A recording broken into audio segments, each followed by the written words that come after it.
Hello Year 3. Today I am going to share a story with you from a collection of short stories called Long Ago in Ireland.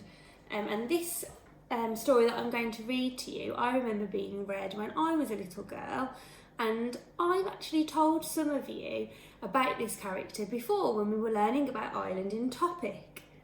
Some of you might have guessed from the picture who I'm going to talk about. So the story we're going to read today is called Finn MacCool and the Giant. So long ago in the hills of County Antrim, there lived a giant called Finn MacCool. There's Finn MacCool, pretty fearsome character. Finn was no ordinary giant, he was the greatest in all the land. He was so tall that his head almost pierced the clouds. His arms stretched out like the boughs of a great oak tree, and his voice thundered and echoed across the land, across the hills and the valleys. He was so strong that he could lift 100 men in one of his gigantic hands. One day, Finn heard about a Scottish giant who wished to challenge him to a fight. He's brave. I don't think anyone would want to fight Finn MacCool. At first, Finn was not too upset, for he knew he was the strongest giant in Ireland and felt that no giant from any other land could ever equal his strength. However, Finn was curious and wished to meet the Scottish giant, so he decided to build a causeway, a path, which would stretch all the way from Ireland to Scotland. With one giant hand he lifted rocks, each of which had a different number of sides, some 6, some 7, some 8, and placed them side by side. You might be starting to remember one of the landmarks in Ireland now from our topic. We'll talk more about that in a second. When the Scottish giant learned of Finn's plan, he started to build a causeway from Scotland to Ireland.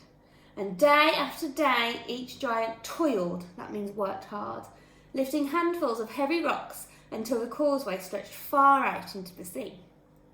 Early one morning, as Finn was working hard on the causeway, his wife appeared by his side.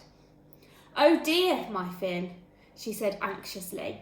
"I've just heard the most disturbing news." "What is it, Una?" shouted Finn. "You seem very anxious. Tell me at once." "I have heard that the Scottish giant is the strongest and fiercest in these islands. He is twice your size and twice as strong." "Twice my size!" roared Finn. "Twice as strong? My dear, if this is true, we must hurry home at once." Quickly, Finn lifted his wife in his arms and with giant strides stretched briskly over the causeway back to their home. Now, the causeway that we keep mentioning is a real place, and there it is.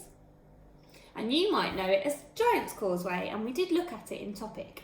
It's in County Antrim in Northern Ireland, and some people call them the 50 pence rocks because they do look like the shape of a 50 pence.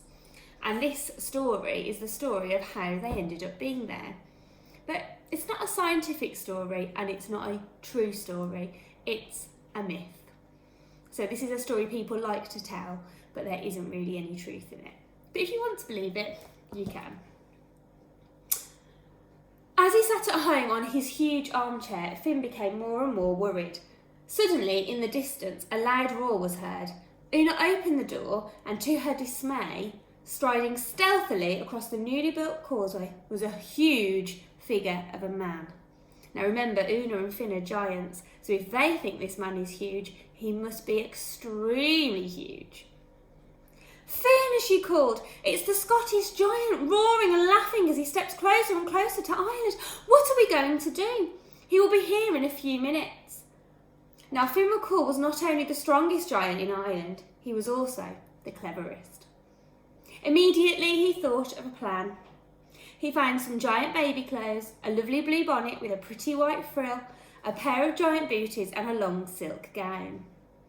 When he had dressed up, Finn climbed into a cradle and his wife covered him with a blanket. What do you think he might be up to? After a few minutes, a loud knock was heard at the door. Finn's wife, still anxious, nervously went to open it. In front of her, as she had expected, was the Scottish giant. "Good Good morning, Mrs. MacCool, thundered the giant. I have come all the way from Scotland to see your husband. Is he at home? I'm not very good at a Scottish accent. I don't think it would be a good idea for me to try. I'm sorry, answered Finn MacCool's wife. He has gone for his morning stroll. Would you like to come in and wait? It shouldn't be too long until he's back. As Una was speaking, the Scottish giant heard a cry and noticed some movement in the cradle, which he could see at the fireside. And there they are. There's the Scottish giant, there's Finn MacCool dressed as a baby, and there is Finn MacCool's wife, Una. Who's that crying? Asked the giant. That's young Finn, replied Una. He's probably hungry. Fear began to take hold of the Scottish giant as he looked at the baby in the cradle. If this is the size of Finn MacCool baby, he said to himself, what size must the father be?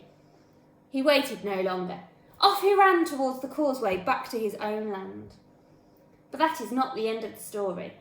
Just in case Finn MacCool would ever try to follow him, the Scottish giant ripped up the stones of the causeway and chopped them and tossed them into the water. Today, only the two ends of the causeway remain, one in the coast of County Antrim and the other on the Isle of Stafford in Scotland. Look out for them in your travels. So that is the story of how the causeway ended up in Northern Ireland and the causeway on one of the Scottish Isles. Do you think that's what caused them? Or can you think of a different reason? Hope you enjoyed that. Bye, Year 3.